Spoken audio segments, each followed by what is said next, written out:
ಶಿಡ್ಲಘಟ್ಟ ಪೌರಾಯುಕ್ತೆ ಅಮೃತಾ ಗೌಡಗೆ ಕೈ ಮುಖಂಡ ಬೆದರಿಕೆ ಹಾಕಿರ್ತಕ್ಕಂಥದ್ರಲ್ಲಿ ಬಿಜೆಪಿ ಜೆಡಿಎಸ್ನಿಂದಲೂ ಕೂಡ ರಾಜೀವ್ ಗೌಡ ವಿರುದ್ಧ ಈಗ ದೂರು ದಾಖಲಾಗಿದೆ. ಶಿಡ್ಲಘಟ್ಟ ನಗರ ಪೊಲೀಸ್ ಠಾಣೆಯಲ್ಲಿ ದೂರು ದಾಖಲಾಗಿದೆ.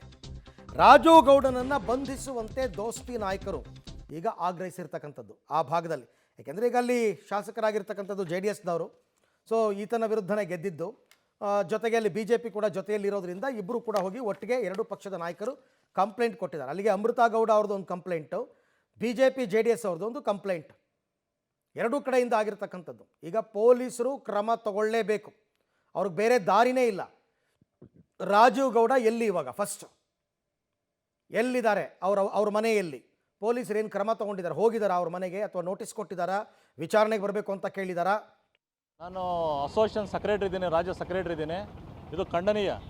ಬೆಳಗ್ಗೆ ಅದು ಕಸ ಹೊಡೆಯೋದ್ರಿಂದ ಸತ್ತೋಗೋವಾಗ ಹೆಣ ಕೊಡೋವರೆಗೂ ಕೊಡೋಂಥ ಜವಾಬ್ದಾರಿ ಇರೋಂಥ ನನ್ನ ಇಲಾಖೆ. ಅದರಲ್ಲಿ ಒಬ್ಬ ಹೆಣ್ಣುಮಗಳನ್ನ ತುಚ್ಛವಾಗಿ ಮಾತಾಡೋದು, ಅವಶ್ಯ ಶಬ್ದಗಳ ನಿಂದನೆ ಮಾಡೋದನ್ನು ರಾಜ್ಯಾದ್ಯಂತ ನಾವು ಖಂಡಿಸ್ತಾ ಇದ್ದೀವಿ. ಕಾಂಗ್ರೆಸ್ನ ಸಂಸ್ಕೃತಿನ ಯಾವ ರೀತಿ ಇದೆ ಅಂತಕ್ಕಂಥದ್ದನ್ನು ಹಿಂದೆ ಮಾತಾಡ್ತಾಯಿದ್ರು, ಇವತ್ತು ಬಟಾಬಯಲಾಗಿದೆ. ಈ ಸಂಸ್ಕೃತಿ ಏನು 2.5 ವರ್ಷ ಸರ್ಕಾರ ಬಂದಾದ ಮೇಲೆ ಯಾವ ಮಟ್ಟಕ್ಕೆ ಇಳಿದಿದೆ ಅಂತಕ್ಕಂಥದ್ದು ಇವತ್ತು ಬಟಾಬಯಲಾಗಿದೆ. ಹೆಣ್ಮಕ್ಳಿಗೆ ರಕ್ಷಣೆ ಇಲ್ಲ, ಕೆಲಸ ಮಾಡೋದಂಗೆ ಆಫೀಸ್ಗಳಲ್ಲಿ. ಇದು ಪೌರಾಡಳಿತ ಒಂದು ಕೆಲಸ ಮಾಡ್ತಕ್ಕಂಥವ್ರಿಗೆ ಇಷ್ಟೊಂದು ಧಮಕಿ ಹಾಕಿ ಅವ್ರ ಮೇಲೆ ಅವಾಚ್ಯಗಳಿಂದ ಅವ್ರನ್ನ ನಿಂದಿಸಿ, ಅವ್ರ MLAನೂ ಬೈತಾರೆ, ಮಿನಿಸ್ಟ್ರನ್ನೂ ಬೈತಾರೆ, ಆ ಅಧಿಕಾರಿಗಳನ್ನೂ ಬೈತಾರೆ ಅಂತ ಹೇಳಿದ್ರೆ ಯಾರನ್ನು ಬಿಡ್ತಾರೆ ಇವರು?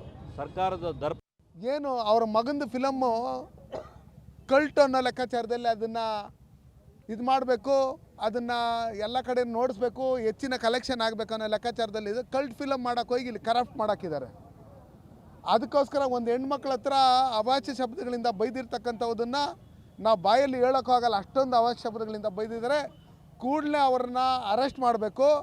ಮತ್ತು ಅವರ ಪಕ್ಷದ ಏನು ಸಿದ್ದರಾಮಯ್ಯನವರು ಮುಖ್ಯಮಂತ್ರಿಗಳಿದ್ದಾರೆ ಮತ್ತು ಪಕ್ಷದ ಅಧ್ಯಕ್ಷ ಇದ್ದಾರೆ, ಅವ್ರನ್ನ ಉಚ್ಚಾಟನೆ ಮಾಡಿ. ರಾಜೀವ್ ಗೌಡರು ಇನ್ನು ಇದೇ ವಿಚಾರಕ್ಕೆ ಸಂಬಂಧಪಟ್ಟಂತೆ ಉಪಮುಖ್ಯಮಂತ್ರಿ DK ಶಿವಕುಮಾರ್ ಅವರು ಕೂಡ ರಿಯಾಕ್ಟ್ ಮಾಡಿದ್ದಾರೆ.